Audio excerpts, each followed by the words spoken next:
if you look at data, anticipate maybe one of the questions in the Q&A. Should you trust data? It depends. There's many kinds of data. There'll be the more objective data, your share prices, what a share is trading at. That's going to be a matter of recorded fact. No problem there.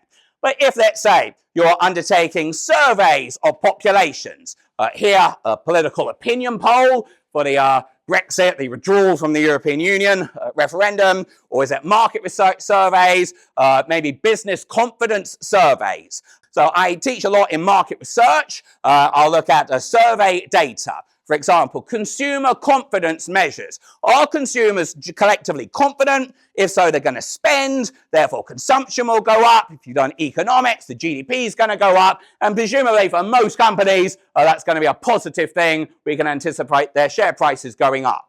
Are consumers legitimately confident, or is it misplaced confidence? Investor or business confidence as well. How are these measured? That will be done through various surveys. So should you trust survey data? I don't know how extensive the survey industry here is in Vietnam, so again, apologies for the UK-centric approach here.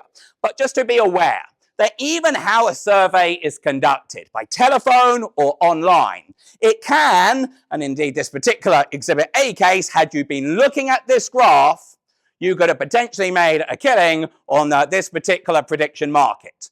In that, for weeks, not hours, weeks leading up to the referendum vote, there was a systematic difference of about 6-7 percentage points. So the vertical distance between the blue and the red lines, it varies a little bit, but not dramatically. Yes, it converges towards the end, but in those weeks running up, there's a significant difference in those two lines, such that the percentage leave support.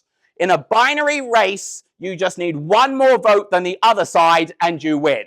You don't have to win by a landslide. So I put the green line in there because that's the key marker. You are above the green, you win. You're below the green, you lose. Now, it's not just that these two lines were 6-7 percentage points apart. Critically, one of these lines was above the green and one was below. If they were both down here or both be up there, but if they were, because there would have been non-response. But the fact that it traversed the green line here, to me, is potentially an arbitrage opportunity, such that if we looked at the online polls, the data that was publicly available, it was there for all to see. It was not hidden from view. You looked at that, that's giving an edge, and this is my, if you like, a statistical edge example, an edge that potentially Leave would win. Of course, maybe the red line was the right line. We only know now, post the event, that the online polls were broadly correct. But there was a significant difference, and that could potentially, you looked at that graph or those survey results. From that, you should have formed the expectation that this was a significant overestimate, as this would have been a significant underestimate. Maybe not wait till the final result is known, but probabilities change, expectations change, prices in the markets will change. And it's those changes in prices where there's opportunities to make money, of course, opportunities to lose money as well. Conscious of time, so data. No shortage out there, but data, big data does not necessarily mean good quality data. I think we'll hear a little bit more from our next excellent speaker on the integrity, perhaps, of data. But this is where I call upon you, your call to arms with regards to your programs of study. Critical shortage of people who can extract the relevant information from the data to, if you like, filter out the so-called signal from the noise. Okay. Now, how do you do that? I'm not going to bore you with lots of equations today, just one shortly, but a range of statistical methods. Use the right tool for the job, determine what matters, what's significant, what's relevant versus what's irrelevant.